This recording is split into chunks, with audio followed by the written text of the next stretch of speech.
भारत के अंतरिक्ष इतिहास में एक और स्वर्णिम अध्याय जुड़ने जा रहा है। ग्रुप कैप्टन शुभांशु शुक्ला पृथ्वी पर लौटने की तैयारी में हैं और अगर मौसम ने साथ दिया तो 15 जुलाई को वो कैलिफोर्निया के पास समुद्र में लैंड करेंगे। इस ऐतिहासिक पल की घोषणा भारतीय अंतरिक्ष अनुसंधान संगठन यानी इसरो ने की है। ये केवल एक वापसी नहीं बल्कि एक युग की शुरुआत है जो भारत को मानव अंतरिक्ष उड़ान के क्षेत्र में अग्रणी बनाएगा। दरअसल मिशन आकाश गंगा न केवल तकनीकी उपलब्धि है बल्कि ये भारत के अंतरिक्ष स्वप्नों का जीवंत प्रमाण भी है। ये मिशन इसरो, नासा और अमेरिकी कंपनी एक्सियोम स्पेस के संयुक्त प्रयास से संभव हो पाया है। इस सहयोग के माध्यम से भारत के अंतरिक्ष वैज्ञानिकों को अंतर्राष्ट्रीय स्तर पर काम करने और अनुभव लेने का एक अनमोल अवसर मिला है। सबसे पहले अहम बात यह है कि ग्रुप कैप्टन शुभांशु शुक्ला अंतर्राष्ट्रीय अंतरिक्ष स्टेशन यानी ISS का दौरा करने वाले सबसे पहले भारतीय बन गए हैं। ये उपलब्धि भारत के लिए गर्व का विषय है और आने वाले गगनयान मिशन और भारतीय अंतरिक्ष स्टेशन की नींव को और मजबूत करेगी। शुभांशु शुक्ला का ये सफर महज एक यात्रा नहीं बल्कि ये 17 दिनों की अथक मेहनत, शोध और समर्पण की कहानी है। ISS पर रहते हुए उन्होंने 60 से अधिक वैज्ञानिक गतिविधियों में हिस्सा लिया और 20 से ज्यादा सार्वजनिक कार्यक्रमों का हिस्सा बने। उनका प्रयास न केवल भारत बल्कि पूरी मानव जाति के अंतरिक्ष विज्ञान को एक नई दिशा देगा। इन प्रयासों में शामिल सूक्ष्म गुरुत्वाकर्षण के अध्ययन से लेकर पृथ्वी पर उपयोगी खेती संबंधी प्रयोग तक हर पहलू भविष्य की अंतरिक्ष यात्राओं और मानव बसाहट की संभावनाओं को बल देता है।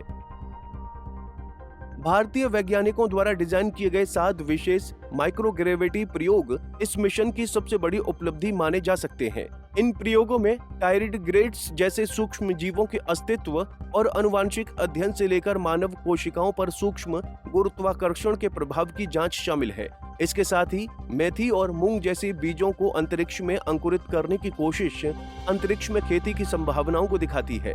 2 प्रकार के साइनोबैक्टीरिया पर किए गए अध्ययन भविष्य में जीवन रक्षक प्रणालियों की नींव रख सकते हैं। इन वैज्ञानिक प्रयोगों का महत्व इसलिए भी बढ़ जाता है क्योंकि ये भारत द्वारा अंतरिक्ष अनुसंधान में किया गया आत्मनिर्भर प्रयास है। भारतीय प्रजातियों और तकनीकों का प्रयोग इस बात का संकेत है कि भारत अब केवल अनुसरण नहीं कर रहा बल्कि नवाचार और नेतृत्व की ओर बढ़ रहा है।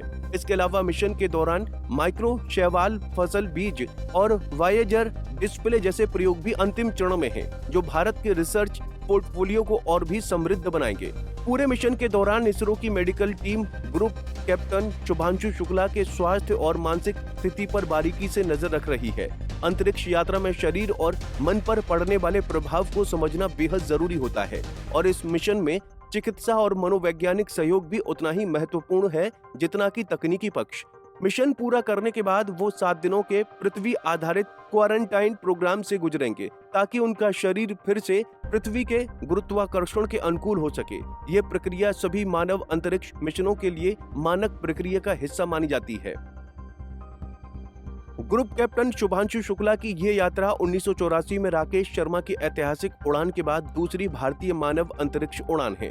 लेकिन ये मिशन केवल संख्या भर नहीं बल्कि अंतरिक्ष विज्ञान में भारत के नए आत्मविश्वास और उसकी वैश्विक भूमिका की पहचान है।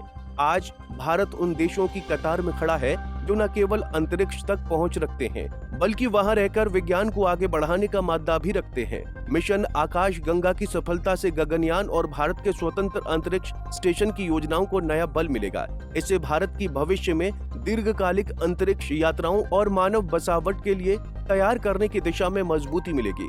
ग्रुप कैप्टन शुभांशु शुक्ला जैसे अनुभवी और समर्पित अंतरिक्ष यात्री आने वाली पीढ़ियों के लिए न केवल प्रेरणा बनेंगे बल्कि वैज्ञानिक सोच को नई ऊंचाई देंगे। Bureau report, Punjab Kesari TV. हमसे जुड़े रहने के लिए हमारे YouTube चैनल को सब्सक्राइब करें और नई वीडियो की नोटिफिकेशन के लिए बेल आइकॉन को दबाएं।